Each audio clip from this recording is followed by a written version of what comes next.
Hi everyone, welcome back to the Social Hotelier podcast with me, Sam-Erik. My guest today is an adventurer, an explorer who traversed with her husband the entire Antarctic continent in 2005 and earned a Guinness World Record. But before we bring her to this show, I'm excited to announce that I'll be joining the Mediterranean Tourism Forum themed Low Impact Investment Favor Everyone. Acronym is LIFE. The forum and the masterclass are held in November 21st until 23 this year, in 2023 in Malta. So if you are interested and you're in Europe and you are interested to join this forum, which will be attended by a couple of thousand participants, just go to www.medtourismforum.com to find out more. I will be posting some episodes from the event and also some interviews, so these can be also viewed on my YouTube channel and Instagram, and also here on my podcast channel. But enough about that advertising. But now I'm so excited to bring today's episode to bring Robyn Woodhead, the co-founder at White Desert Antarctica, an aviation and luxury camp operator and pioneer in advocating for responsible governance of this remote region. So welcome, Robyn. Thanks very much for joining us today. Thank you, Sam. It's Sam-Erik. It's really nice to see you again, and a pleasure to be here and hopefully educate and share some of my experience with all of you. Great. So I know that you mentioned earlier that the season has started for you, but to get a little bit about the background, can you tell me how it all got started? What has been the inspiration since your childhood for visiting away places, and eventually you explored both North Pole and South Pole?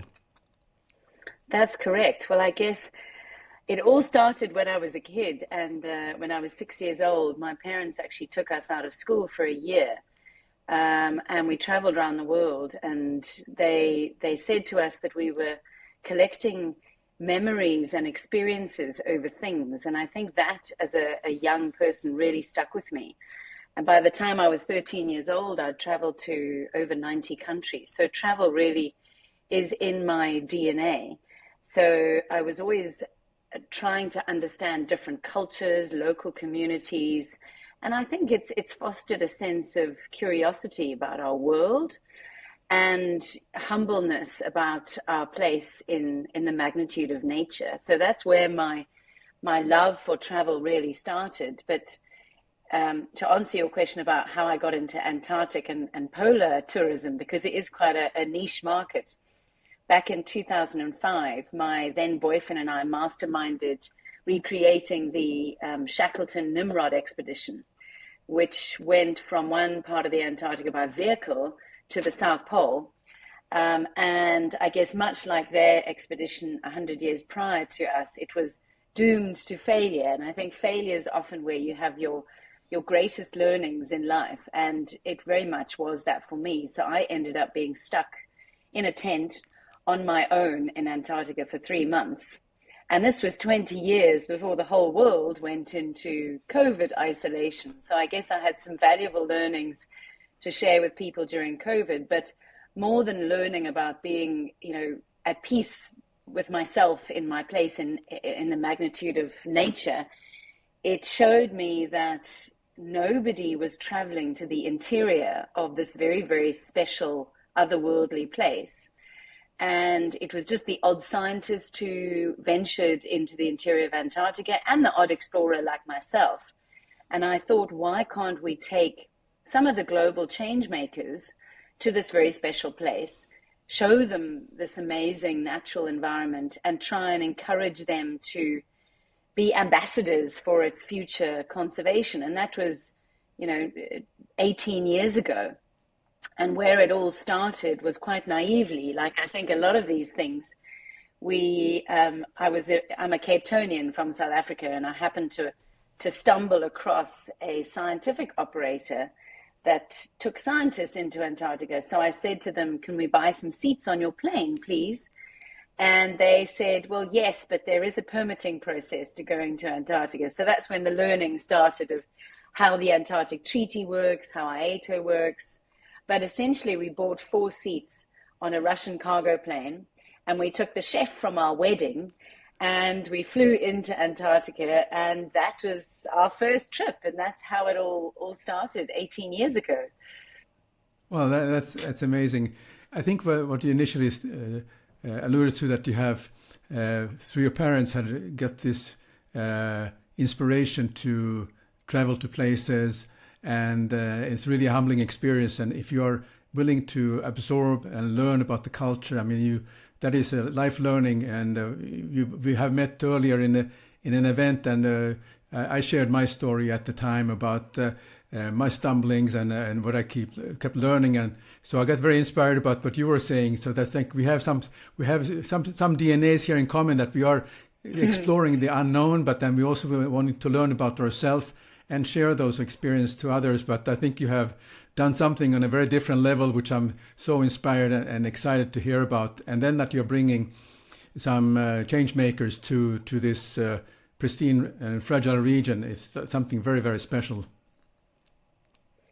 Thank you. I think it is very special, but I think one thing that a lot of people don't realize is everywhere is special, right? And everywhere is needing to be more harmonious with nature and our relationship with nature. I think we all need to come back to that very simple truth that we are nature, and you don't necessarily have to go to a place like Antarctica to experience that very special oneness with our planet. But going to a place that frankly contains 70% of the world's water and looks like another planet on this one is such a transformative emotional experience that you can't not be shifted by it. You know, I've been almost, I haven't actually counted, but over the 18 years, I've probably been close to 50, 60 times to Antarctica. But every single time I go, I have a new and unique experience and quite a profound fundamental shift in myself. And it's that humbleness that you were talking about earlier that is the most important, I think, element for us as humans, and to understand our place in the world. Yes, absolutely. So maybe that kind of, we can move over then to what led you to found the White Desert Antarctica with your husband when you did the testing and almost like a pilot project. But how did you come about then to put it all together? Because it's quite logistically, I mean, it's a very, one thing is that you travel yourself, but then that you're bringing what you call customers or change makers to these kind of events who are paying for this. What does it take to do that? Everything. No, so maybe the easiest way is to break it down with a little bit of a explanation about the complexities of and the privilege of operating in, you know, what is regarded as the world's most fragile and remote environment. I guess it was foolhardy of us in the start to go there and decide that this place was magnificent enough and worthy of us to try and take other people there. But the barriers to entry, shall we say, are massive. So first of all, we had to humbly appear at the British Foreign Office. So there's no one country that owns Antarctica. That's what makes it so very special. It's governed by something called the Antarctic Treaty. And when it was originally signed, 12 countries signed up to the Antarctic Treaty. And it now has 52 countries that are signatories of that very special treaty. And essentially what it stands for is that there is no military activity in Antarctica, only science and peace and responsible tourism. And that's a really, I'll just pause there for a moment. It's the only one of its kind on this planet. It's a bit like the United Nations, but shall I say, rather more effective, where everyone does genuinely work together. And sitting underneath the Antarctic Treaty is an organization called IATO, the International Association of Antarctic Tour Operators. So everyone that wants to go to Antarctica, be it a tourist and a scientist, they have to apply to one of those treaty parties to get a permit. And in order to get a permit, they have to do very complex environmental impact assessments to ensure that they have zero impact on the fragile environment. And what I mean by zero impact is you essentially are leaving just your footprints behind. And in our case, when we founded the business back in 2006, we wanted to go a little bit further than that. Because for me, not only is travel in my DNA, but sustainability and trying to tread as lightly as possible is also in my DNA. And back then in 2006, the idea of carbon offsetting was very unheard of. And obviously now it's almost like a dirty word, and you need to go much further and do carbon sequestering and net zero. And of course, we're on that journey now. But back in 2006, we were the first operator in Antarctica, and in fact, the first on the continent to be carbon neutral, because for me, it felt like such an important element of the privilege of operating there. But you mentioned the logistics, and yes, they are extremely complex. There's no corner shop in Antarctica. You can't go and buy, a Coca-Cola if you've forgotten enough and your guest wants one. And I think I gave you the example, Sam-Erik, before of the Coca-Cola can. And if I can just take you through the journey of a can of Coke getting to a guest at the South Pole, it'll give you a taste of those logistics. So you buy the can of Coke in Cape Town for what I would imagine is about $2 or thereabouts in local currency. And then that goes on to a ship called the SA Agulhas 2, which is the boat we use, which is the South African government's vessel. And we buy a lot of cargo space from them. That then gets transferred the 2,500 miles south to the edge of a place called the Ice Barrier, which is about 150 feet high. And then a massive crane has to lift that can of Coke onto the ice shelf. And then it's got to be loaded into a tracked vehicle, which has a ground penetrating radar attached to the front of it to check for crevasses, which are basically holes in the ice. So you don't want to fall through those, basically. And then it traverses another 500 kilometers to get to our runway, Wolfsfang. And then from Wolfsfang runway, it gets transferred on a smaller plane, a Basler plane, which is currently on its way down from northern Canada all the way down to Antarctica for the season. So that plane will then transfer that can of Coke to the South Pole Station, which is a further 7-hour flight for you to take a sip of the can of Coke at the South Pole. And the cost of that per can now is $35 per can, the actual cost price. So that's just a can of Coca-Cola. And then you've got to do it in reverse to take the can of Coke out of Antarctica so that you leave nothing behind. Wow. Thinking about Coca-Cola now. No, sorry. No, I'm really glad that you go through this, because it really describes the logistics and the organization that is needed to put this all together. But how big is your team? I mean, that you work with when you develop this, when you have this program. You must have it's not you and your husband. You must have quite a, besides the pilots and everybody else, there must be some other people who are involved. So can you share a little bit about the organization, because it's quite fascinating? Yeah, very much so. I mean, back when it started, it was just myself and Patrick, and as I mentioned earlier, the chef from our wedding who'd never seen snow before. And funnily enough, my first client was in fact my father and some of his friends, because he's such an avid traveler. So I was very grateful to have that opportunity to pilot the project. But now we employ 150 people during the season.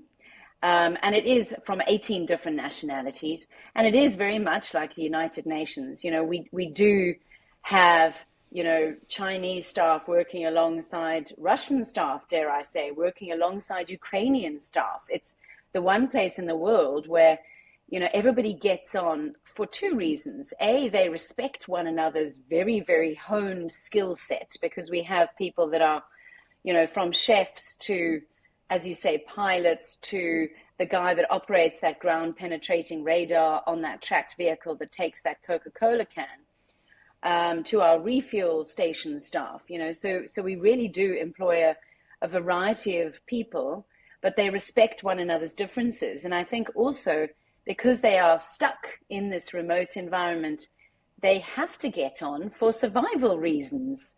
So that is a big incentive to get on. But we do, we do tend to employ a certain type of personality, people that are not afraid of taking risks, but have a very clear understanding of safety protocol. We wouldn't want to employ anyone who is irrational in their decision making. Myself and Patrick have very good psychometric, management skills in a crisis. So, if there is some minor crisis, we're very good at fixing it and adapting and adjusting. And that's a very important part of operating in such, staying calm when things are not going quite right. You can't control the weather in a place like Antarctica, but you can control your reaction to the weather and ensuring everybody's safety and ensuring, we've had some very demanding, wealthy, ultra high net worth clients that are stuck in a storm, for example, and it's up to our team to say to them, no, we can't fly safely to the South Pole or to the Emperor Penguin colony today. It doesn't matter how wealthy you are. The answer is still no. It's about your safety. So, our staff all very much, they're friends because they have to rely on one another very heavily. Yeah. So could you speak about the kind of travelers that your program attracts? You already mentioned something, but can you just give a little bit more insight? And I'm particularly interested, because it has also affected you. I mean, the changes in yourself and what you learn about yourself. I'm interested how these people who are, for the first time in their life, joining on this program, how some examples of how it may have affected them that they are in this very special environment. Yeah, it's a great question, and it's actually one of the main reasons why I'm passionate and I love what I do, because I see the shift that takes place in the people that we share this immense privilege with. So I think the first thing to say is that there is no one type of demographic of client that we take to Antarctica. These are people that have generally traveled to much of the world and have sort of almost seen a lot of the world. And for a lot of them, they want to do something completely different. And they want to almost, some of them don't even know what they want when they're going. They just want to get to the South Pole from almost a psychological perspective, to stand at the lowest point on the planet, to perhaps get some perspective. But what normally happens to them is they get a lot more than just, oh, I've been to Antarctica, and that's something nice I want to share with my friends. Most of them have quite profound shifts in themselves, because a lot of our clients are self-made entrepreneurs who are used to being surrounded by people that say yes to, they are the natural leaders of our world, shall we say. And when they come to Antarctica, quite often they realize just how small we are when compared to a place that is the highest, driest, coldest, windiest place on the planet. As I said earlier, it's a bit like how I would imagine life on Mars would be. So, and we actually have had a lot of astronauts that have come to our camp. So we actually are popular with people that are looking at off-world, human travel. But for now, this planet is still pretty extraordinary, and we should try and preserve this one. And that's one of the lessons I try and teach them gently with their interaction with nature. But I'll give you a funny example. Many years ago, we had this American gentleman who owned one of the world's biggest online gambling companies, and he'd never really taken a day off work in his life. And he was used to getting things done in the way he liked them done, shall we say. And he came to Antarctica, and the weather turned bad, and it was a situation where he could not charter a plane to come and fetch him. He could not get home.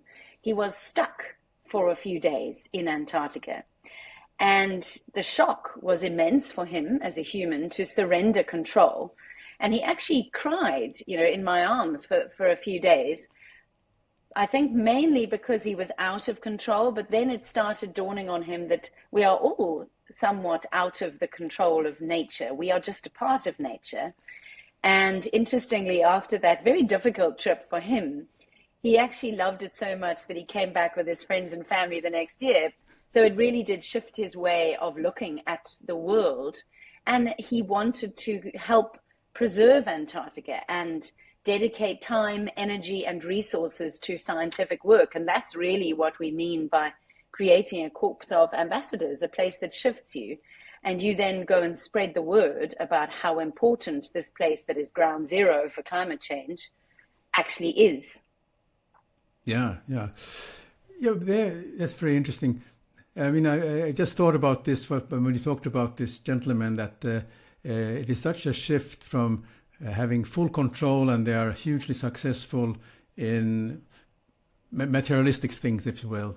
And then when you are in the mercy of the nature, where they have absolutely no control, they have to just be humble and accept it. It can be a very difficult situation for them, and then that emotionally must be very, very challenging for them. But then in this case, he overcame that. I mean, he became sort of that change maker himself, and then bring his friends and guests and so on.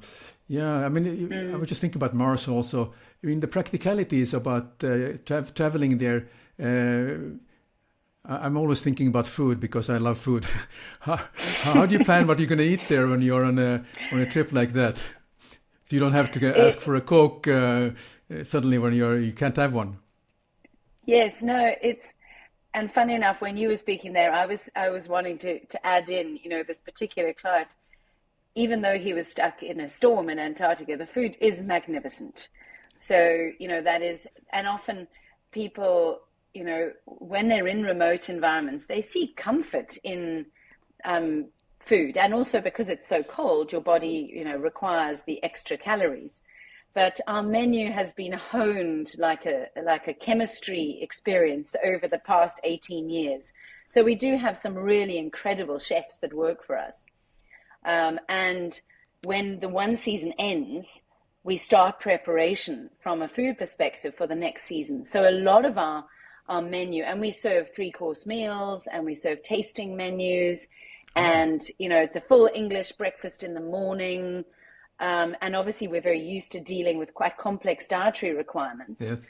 But we ensure that we ask on our very, very complex signing in process with our guests, is it a preference or is it an allergy? Because if someone sees someone else eating some delicious avocado on toast in the morning, and they haven't specified that, they don't eat bacon, they'll only eat avo, it's quite tricky to bring more avo in for that same trip, right? Yeah. So we have to know upfront what the dietaries are. But, we have a team of incredible chefs who create the menus, and actually we test the menus throughout the year and tweak them. But a lot of the food is pre-made in South Africa, and we remove all packaging before it travels to Antarctica.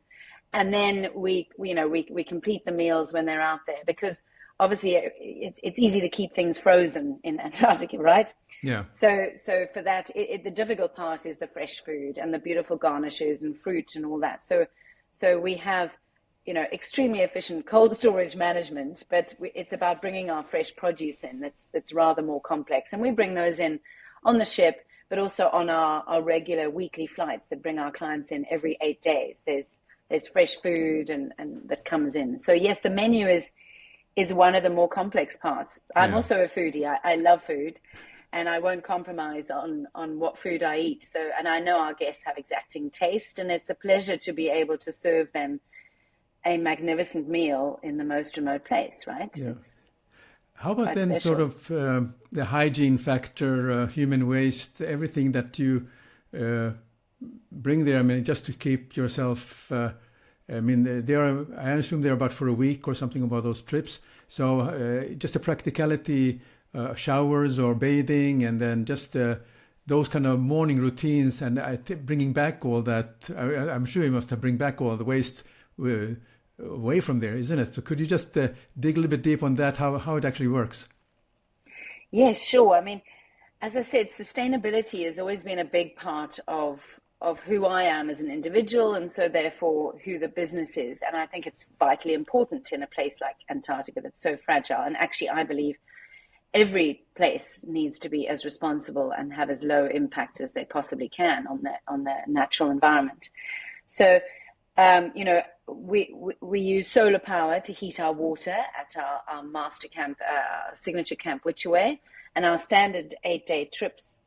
A group of guests will be staying there, and we sort of have what we call shower hour. So we heat the water, but we ask people to be mindful of their water usage, not because there's a lack of water, but because we then use a filtration system to filter the water so that it goes back into the earth, and we use biodegradable products there.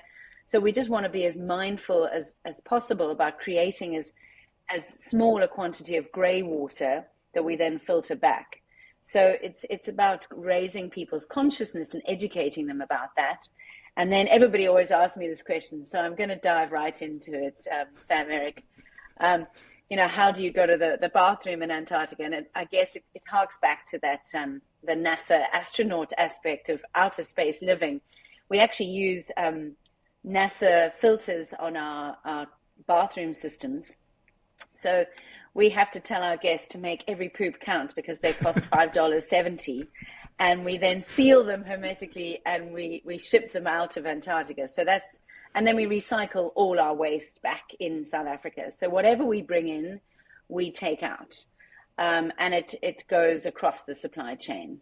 Okay. Oh wow, this is very interesting.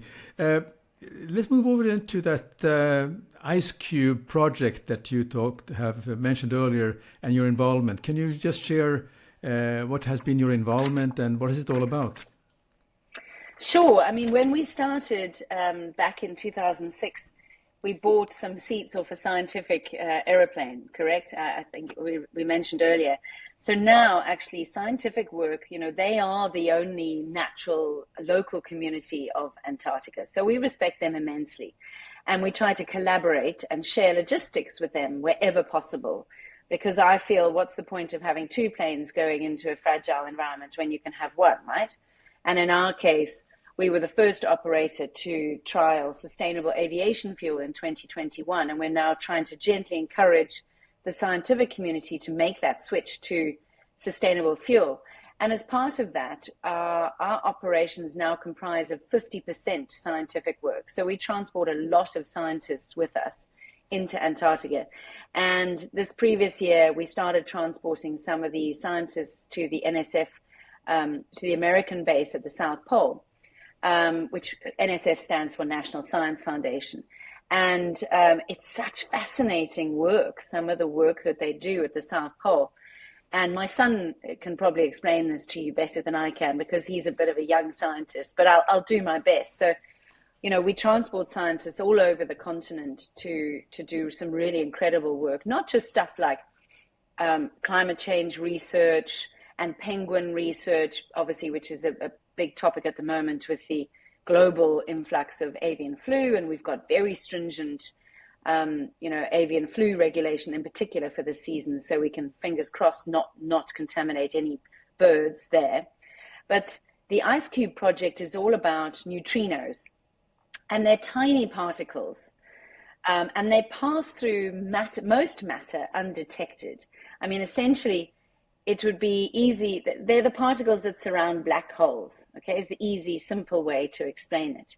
But exploding stars and black holes are too far away at the moment for us humans to study these particles, right? But they're the particles that are regarded as the sort of origins of existence, origins of Milky Ways and solar systems. So obviously it's too extreme to get there, but the one place in the world where you can study neutrinos and actually essentially detect them is in the ice. So when they move, they appear like flashes of light through the ice. And these sensors that they have at the South Pole with very little, it's 24-hour sunlight in Antarctica in the summer months and 24 hours darkness. So it's a very stable environment and there's very little air pollution. So there's nothing to interfere with their studying of these extraordinary particles. And that's just one example of some of the scientific work that they do there. And the Ice Cube records like 2,600 events a second. So it's on a magnitude that is quite difficult to comprehend. But it's such exciting work. It's work that's vitally important for our planet and understanding other solar systems.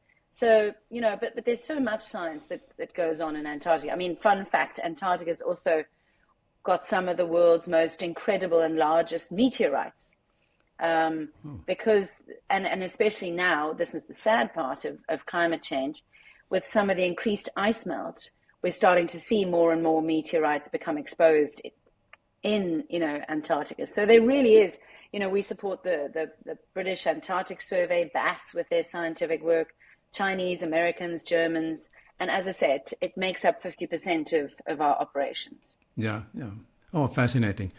Well, I think this could be a complete episode for another time, but so fascinating. You were recently in New York attending the Climate Week. Could you maybe talk about what were some takeaways or big outcomes out of that week? Because I understand you were participating in a panel and maybe did some keynote speaking there also.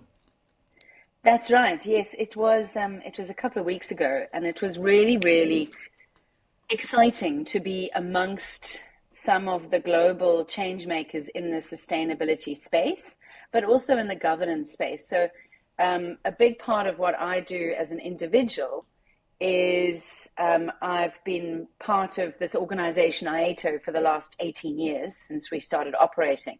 And for the past 5 years, I've been in a leadership role sitting on essentially the board of Antarctic tourism.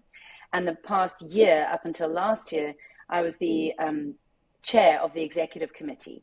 And while I was in that role, I helped create and implement Antarctica's first climate change strategy, policy, targets, and measures. So essentially a how-to and toolkit for every single operator in Antarctica. So not trying to name and shame the stragglers of the industry, trying to uplift people, give them the tools of how to achieve net zero by 2050, 2030, what are the latest technologies, and also start with a scientific baseline. So I think the reason I was invited to New York for Climate Week was to speak on a panel about progressive governance in a sustainability space. And it was just such an extraordinary event. I met 5 presidents while I was there, and I was speaking alongside. And these were to countries that are at the cutting edge of climate change. So, Barbados, for example, pleading with, and it was also the week that there was the UNEP meeting. So the president of Barbados then went to the US to plead for repatriation funds, so climate impact funding from the government. And I was sitting alongside one of the senior government members of the Seychelles talking about their issues and how they've overcome some of the climate change, issues that they're facing, and also the reality of needing to adapt as humans. And I know it sounds like a negative thing to say, to adapt, but we have to adapt.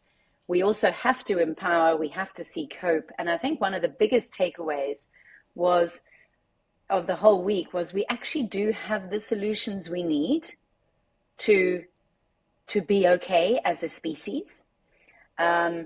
It's just about everyone, everywhere, implementing them at exactly the same time.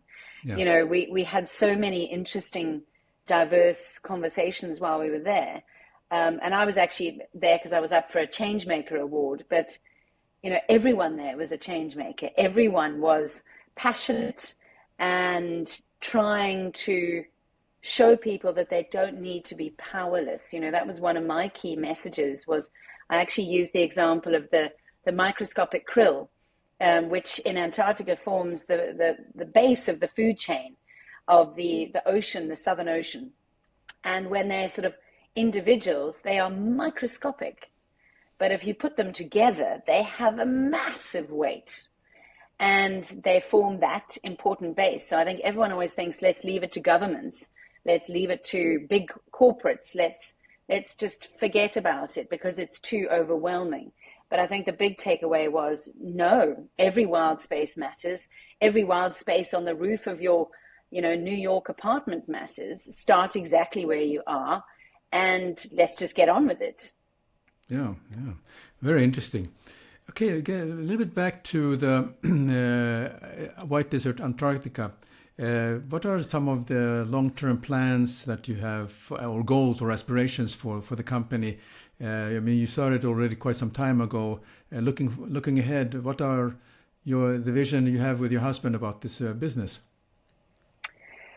Yeah, it's obviously my overarching vision for Antarctica is to ensure that we do continue to operate responsibly, and we try and encourage the scientific community to be, as responsible as possible. Those switches that I mentioned to sustainable fuel, help them how to make that transition, show them, yes, it's expensive to make these transitions, but we have no choice.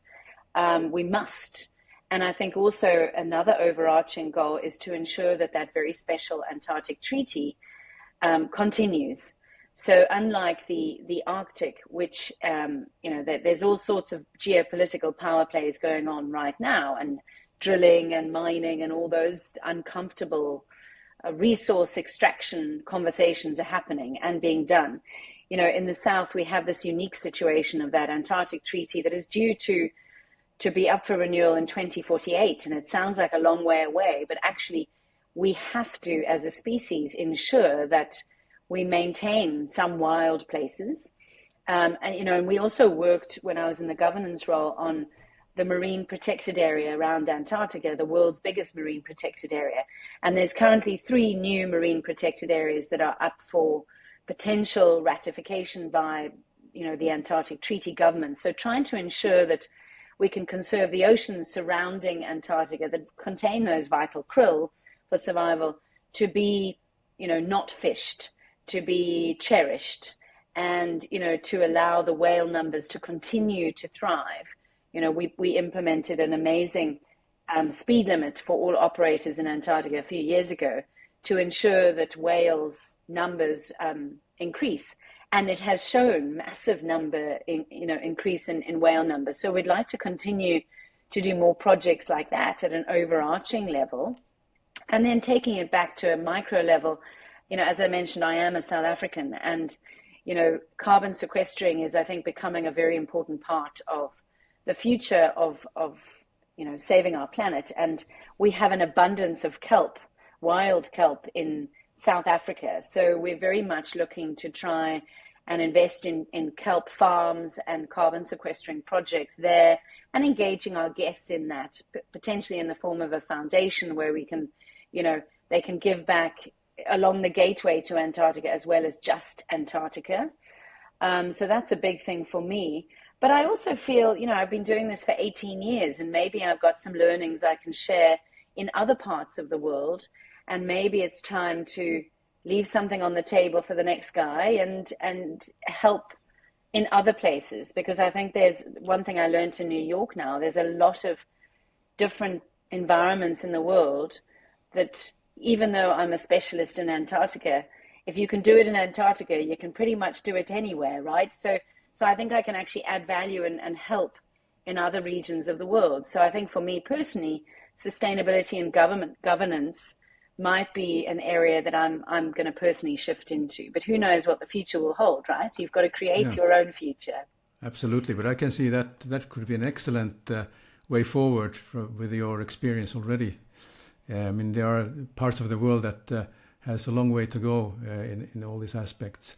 Well, Very much so. Part of my listeners are aspiring entrepreneurs, and I have hotel school students and so on. And there's always that question: what advice would you give to aspiring entrepreneurs looking to enter the luxury hospitality of sustainable tourism industry? Because luxury sometimes considered unsustainable, but there is other aspect of the way you're doing which has a sustainable feature.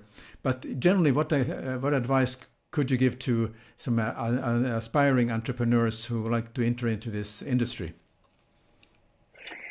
Yeah, or maybe to my younger self as well, right? So I think the first thing about being entrepreneurial is you have to not be afraid of taking risks. That's the first thing. And the second part of that is you have to ignore all the naysayers, because it's very easy for people to say, oh, that's never going to work, or that's too niche, or no one's done that before. So what makes you think you can do it? So I think you've got to be very clear about your vision, and work really hard on understanding the market. So in the sort of luxury ecotourism space, you have to look very carefully at what are the outliers doing, what are the innovators doing. Like when you and I, Sam-Erik, were together in Montenegro a few months ago, ecotourism and very much temporary luxury that can be transported to other places in the world, as opposed to bricks and mortar buildings. Where is the real innovation happening? And a lot of it is you've got to listen to yourself and to what your target audience doesn't quite know they want yet, right? It's about changing behavior. And I think the most important thing is survival, right? So you've got to put up, 200% of yourself in any project, in any business, be it ecotourism, be it something else. Anything entrepreneurial requires everything of yourself to make it work.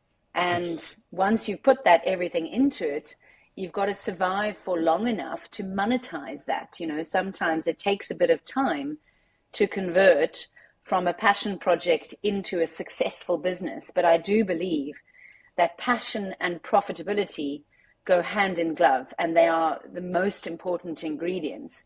If you don't care about your idea or your product, no one else will. So you have to get it right, and you have to test it on people and potentially do a pilot project before you go all in to get it right. But, there's no one way of doing anything. It's listening to yourself as well, and stopping the noise to go within yourself and to understand you and what you think you can bring to the world. Yeah, and then do it, right? Yeah, absolutely. I mean, it's so important that you follow your heart and you follow your passion, and there will be so many naysayers around you that they want to. That's always that one that is in your ear all the time. So resisting that and not giving up, never give up. Yeah, so true. Well, that's very great advice, Robyn.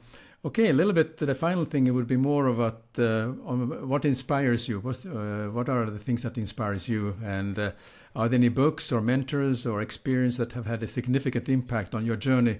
I mean, I can see that everything has had an impact on your journey, but there's something else that you'd like to add to this. Yeah, everything has had an impact on my journey. You're quite right. Going back to the beginning of our conversation, I think my parents have had a profound impact on me. They both, have worked extremely hard in their lives. They don't really believe in luck. They believe in opportunism. So seeing a moment that could present a big shift and taking that with both hands and jumping into it. But essentially, they were the ones that instilled that nothing is going to replace extreme hard work. And yes, I'm an avid reader. When I was about 8 years old, my father used to read me The Economist. So, understanding business was a very important asset for me. And actually now my favorite publication that I read every single week without fail is not The Economist anymore, because it makes me feel pressured if I've missed a week and I'm behind on the news in The Economist. But actually The New Scientist I find fascinating, and it expands my perspective on thinking laterally, really, and looking at problems in a different way, be it a medical, be it, not just focused on the travel world. And when I was at university, I funnily enough studied the South American authors. So the likes of Gabriel Garcia Marquez, who when he passed away, I had a mourning period because I was brought up as a young adult on those books and that whole world of magical realism and creating, magnificent worlds. I think that's been, a big influence on me. And then I'm a big science fiction fan. So I'm a big Star Wars fan and a big, Star Trek fan. And I think that's also influenced my otherworldly space fascination and the work I've done with astronauts. And I've also been inspired by a lot of my clients, as well. So when we had Buzz Aldrin come to Antarctica, he was incredibly inspirational for me. And then a few years later, we had another astronaut called Terry Virts, who I think he gets mildly bored with, mere mortal conversation. But, I learned so much. And I think the most important thing I can say is surround yourself by people that you feel inspired by and in awe of. And, when I was stuck in that tent back in 2005, I only had 2 books with me. And the one book was The Story of Dorian Gray, which, I annihilated quite quickly, but it was quite a fascinating, book to read. But the other one was Stephen Hawking's. And it was great because I read that book 7 times.